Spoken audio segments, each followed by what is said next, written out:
नमस्कार शेतकरी मित्रांनो, आज आपण दुष्यंतभाऊ लोंढे यांच्या शेतामध्ये आलेलो आहोत आणि आपल्याला विशेष म्हणजे ते आपले अधिकृत डिस्ट्रीब्युटर पण आहेत निर्मल सीडचे आणि एक चांगल्या पद्धतीनं शेती करणारे शेतकरी पण आहे त्यासोबतच. तर त्यांना आपण हे निर्मल सीड्स कंपनीचं सुजय 1158 या नंबरची व्हरायटी जी सुजय नावानं येते बाजारात, ते आपण ह्यावर्षी आवर्जून त्यांना सांगितलं होतं की बा तुम्ही ही व्हरायटी जवळच्या लोकांना द्या आणि स्वतः तुम्ही पण ह्या व्हरायटीची पेरणी थोड्याफार क्षेत्रामध्ये करा, म्हणजे तुम्हाला पुढच्या वर्षी या वाणाबद्दल थोडी माहिती बी भेटेल आणि ज्या लोकांना आपल्याला द्यायचं आहे तर तुमचा आत्मविश्वास पण वाढून जाईल.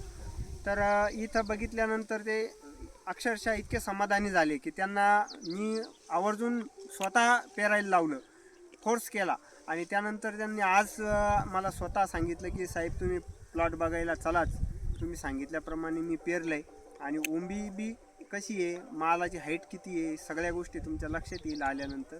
तर बघा हे ओंबीची साईज आहे, ओंबीची साईज जवळपास या ओंबीमध्ये 108 ते 109 दाणे भरलेले आहेत आता सध्याच्या कंडिशनमध्ये आणि एक अजून 15 दिवस ह्या प्लॉटला तयार व्हायला लागतं आहे, एक पाणी लागेल अजून सरासरी.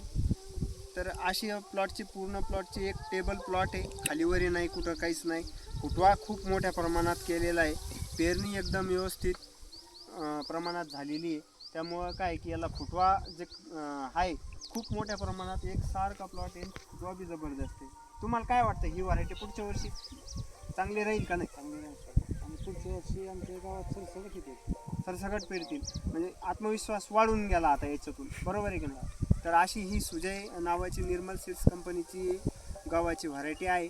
आपण ह्यावर्षी नवीनच आपल्या मार्केटमध्ये दिली होती, याच्या आधी आपण थोड्याफार प्रमाणात दिली होती, पण ह्यावर्षी आपण बऱ्यापैकी दिली आणि सगळीकडं तुम्हाला ज्या लोकांना तुम्ही दिले त्यांचं पण काय परिस्थिती असाच आहे गहू? असं सगळ्याचं सारखं, सगळ्यांचं सारखं आहे म्हणजे सगळे समाधानी आहेत बा. बरं, धन्यवाद.